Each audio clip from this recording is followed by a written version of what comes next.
श्री शिवाय नमस्तुभ्यम दोस्तों, जैसा कि आप सब लोग जानते हो माघ मास का पवित्र महीना चल रहा है। तो दोस्तों कल है 5 फरवरी सोमवार की 10वीं तिथि, जो कि इस दिन को बहुत ही खास एंड विशेष बनाती है। दोस्तों यदि आपके जीवन में धन से जुड़ी कोई समस्या है, व्यापार में वृद्धि नहीं हो रही है, नौकरी नहीं लग रही है, या आपकी कोई अधूरी इच्छा है जो बहुत दिनों से पूर्ण नहीं हो रही है, तो यह वीडियो है आपके लिए। पूज्य गुरु जी कथा को सुनकर उपाय को अच्छे से समझाने का प्रयास करेंगे। आपको बस काले तिल और हल्दी से अचूक उपाय करना है। यदि आप इस उपाय को करते हो तो आपकी जो भी मनोकामना होगी अवश्य ही पूर्ण होगी। तो आइए दोस्तों जानते हैं उपाय कैसे करना है।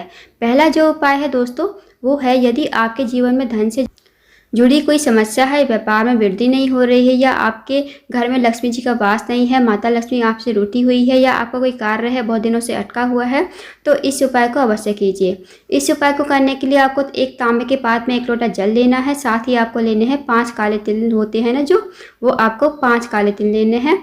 उसके बाद आपको लेना है थोड़ा सा शहद, 1 चम्मच आपको शहद जो है कटोरी में रख लेना है। अब आपको इस उपाय को सुबह से लेकर शाम तक कभी भी कर सकते हो। इन सामग्रियों को लेकर आपको चले जाना है शिव जी के मंदिर में। शिव जी के मंदिर में दोस्तों आपको सबसे पहले 1 लोटा जल जो है श्री शिवाय नमस्तुभ्यम कहते हुए शिवलिंग के ऊपर समर्पित कर देना है। उसके बाद आपके पास जो 1 कटोरी में शहद है, 1 चम्मच शहद है जो आपके पास, और 5 काले तिल के दाने हैं, वो आपको काले तिल के दाने जो है शहद की कटोरी में डाल देने हैं श्री शिवाय नमस्तुभ्यम का जाप करते हुए।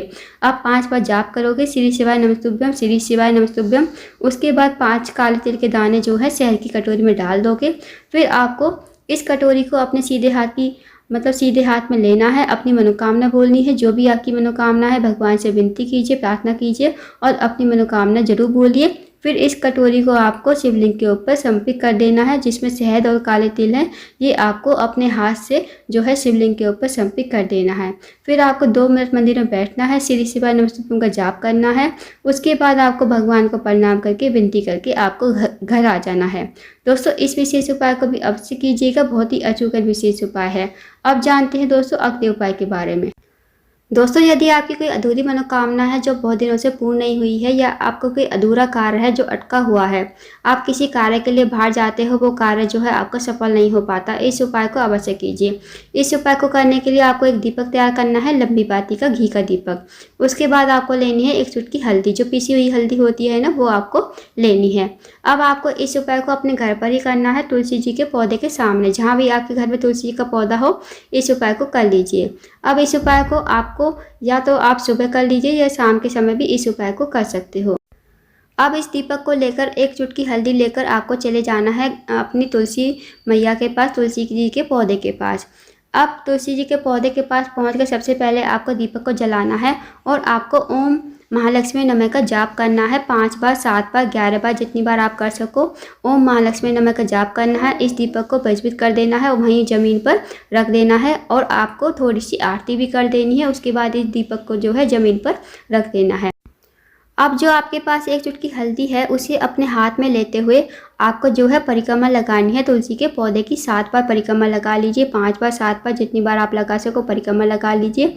उसके बाद इस 1 चुटकी हल्दी को आपको इस दीपक में डाल देना है, जो आपने दीपक प्रज्वलित किया था ना अभी, उस दीपक में आपको डाल देना है। अपनी मनोकामना बोलनी है, जो भी आपकी मनोकामना है, चाहे आपका कोई कार्य अटका हुआ है, बहुत दिनों से पूर्ण नहीं हो रहा, या आपकी कोई अधूरी मनोकामना है, विनती कीजिए महालक्ष्मी से, तुलसी मैया के पौधे के सामने विनती कीजिए। बस छोटा सा उपाय है दोस्तों, इस उपाय को अवश्य कीजिएगा, बहुत ही अचूक विशेष उपाय है।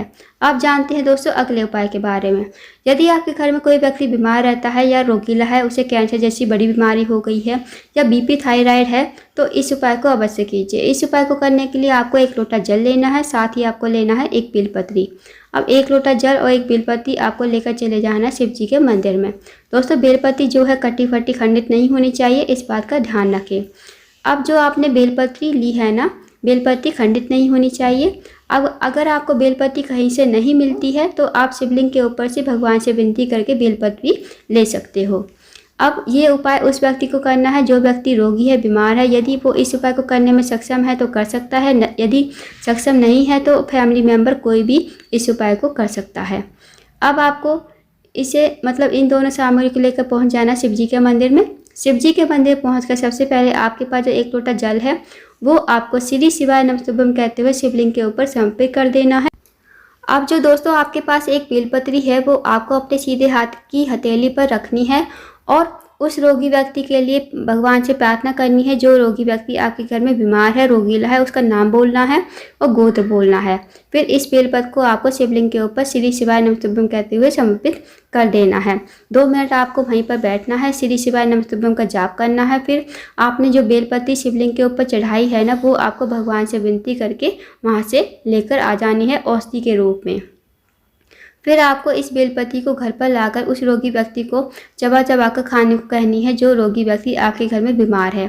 यदि वो इस बेलपत्री को खा सकता है तो ठीक है, यदि वो नहीं खाता तो आप इसे सुखाकर इसका पाउडर बना लीजिए और फिर आप इसे पानी में घोलकर भी दे सकते हो। तो दोस्तों इस विशेष उपाय को अवश्य कीजिएगा। इस उपाय को करने से जो भी व्यक्ति बीमार है उसकी जो बीमारी है धीरे धीरे ठीक होने लगे।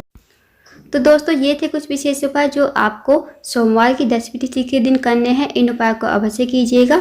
अगर आपको जानकारी पसंद आई हो, वीडियो को लाइक करें, शेयर करें, चैनल को जरूर सब्सक्राइब करें। कमेंट बॉक्स में श्री शिवाय नमस्तुभ्यम हर हर महादेव जरूर लिखें।